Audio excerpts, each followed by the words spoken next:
Pemirsa, memperingati 23 tahun tragedi bom, para keluarga korban, masyarakat dan wisatawan melakukan ziarah dan doa bersama di Monumen Ground Zero Tugu Peringatan Bom Bali, Legian, Kuta Badung.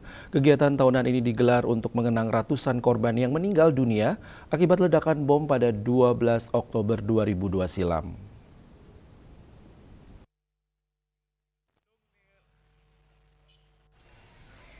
Dalam suasana penuh haru, para keluarga korban berdoa, menaburkan dan menaruh karangan bunga di sekitar Tugu Bom Bali Legian.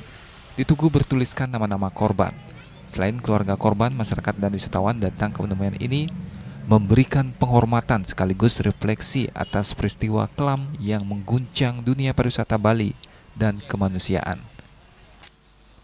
Keluarga korban dan masyarakat berharap tragedi ini menjadi pengingat kenangan atas kejadian bom 23 tahun agar seluruh pihak terus menjaga perdamaian, tidak saling balas dendam, menjaga toleransi dan keamanan di Pulau Bali. Mereka juga mengajak generasi muda untuk tidak melupakan sejarah kelam ini sebagai bagian dari pembelajaran bersama. Ya, walaupun 23 tahun telah berlalu, tapi kehilangan itu tetap ada, masih ada. Setiap tanggal 12 Oktober itu kayak kenangan-kenangan itu masih datang lagi, dan saya datang ke sini untuk mendoakan. Yang menjadi korban siapa, Bu, di sini? Suami saya. Suami Ibu. Dengan kejadian ini juga kami banyak mendapat pembelajaran bahwa saling membalas itu tidak bagus. Waktu itu korban siapa? Korban ini kebetulan istri saya sendiri. Almarhum meninggalnya pas di depan monumen. Kebetulan juga saat itu saya lagi kerja. Jadi istri itu harusnya pulang jam 11. Jemput saya di Waiters Hotel.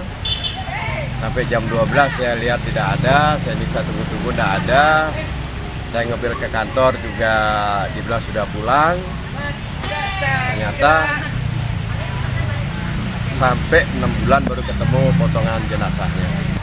Mengenang 23 tahun kejadian bom Bali 1, juga bom Bali 2 di monumen ini.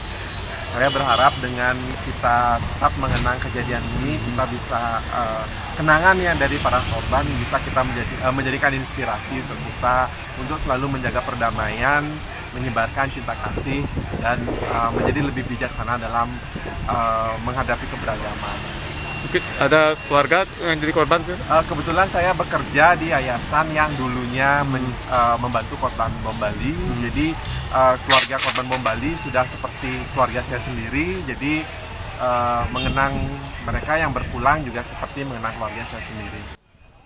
Peristiwa terjadinya ledakan bom di Pedis Pub dan Sari Club di Jalan Legian, Kuta Badung, dan di dekat kantor Konsulat Jenderal Amerika Serikat Renon Denpasar, yang merupakan aksi terorisme Amrozi, Imam Samudra dan kawan-kawan, menimbulkan banyak korban jiwa. Tercatat ada 202 korban jiwa dan ratusan orang luka-luka atau cedera. Kebanyakan korban merupakan wisatawan asing yang sedang berlibur dan masyarakat bekerja di Legian. Winata, Bali TV.